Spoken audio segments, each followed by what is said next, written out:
Hello and welcome to my gold making guide. Today I will be going over the top gold making methods on Warmane.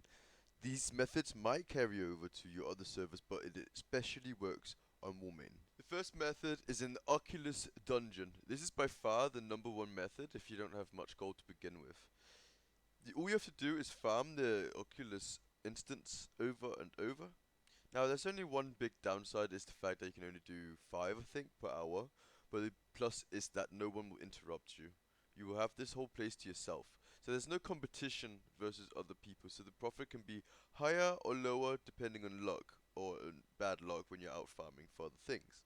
The next best method is shown in this cave on this picture now. You go to this cave, you kill all the fucking monsters inside, and it gives about 3,600 gold per hour if you're solo, and if other people are there, obviously it's reduced depending on how competitively viable you are.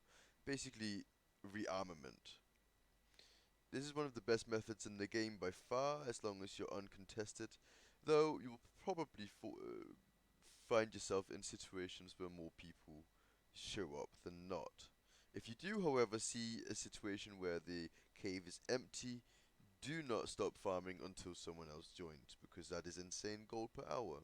The third best method is mixing mining and herbalism together and doing them at the same time. Now, you want to do this in Ice Crown, but there's a few things you need to know first. There's a quest line that you can do for the Eben of Blade reputation, which allows you to fly a griffin around Ice Crown until you finish the quest. You can use this griffin to mine and get herbs with instead of having to buy for 5k gold. So here's a little method to speed up your gold. You'll get about 3,200 gold per method here, depending on how good you are in PvP and depending on when you do it, how saturated the area is.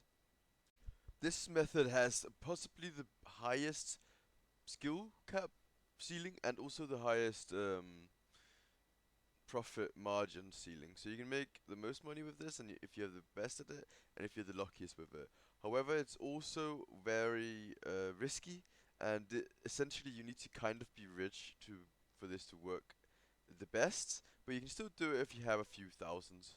You can start out, for example, buying low-level gems or even epic gems and remaking them. If you see a cheap gem that you can remake into something that costs more, that equals, profit. So you can start off making gems and chants, buying up mats for enchants, and then making chants that seem to be a bit too expensive. Well, not seem, they are a bit too expensive. And go from there, and then eventually buy up BOEs and set the price of BOEs, like how the richest people in WoW, they buy up all the BOEs from the category, or even all of them, and then they set the price afterwards. Um, that's why people say when you get rich, you get richer, you know? By far, the highest skill cap ceiling, but also the riskiest and also the most profitable if you do it correctly. The last method we're going to take a look at is questing.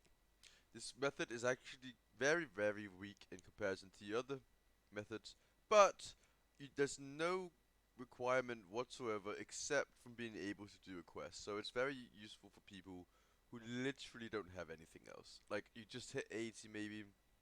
You can do dungeons, for example, if you really wanted to, but quests will give you more money. If you do dungeons, you get money at the end and throughout the dungeon, and you also get loot. So it depends what you prioritize. You could also do dungeon spam and get gold from there, but the dungeon gold per hour would be much lower than the questing. Thank you for watching, guys. This is my top methods for making gold. Go try them. Let me know what you think, and have a good day.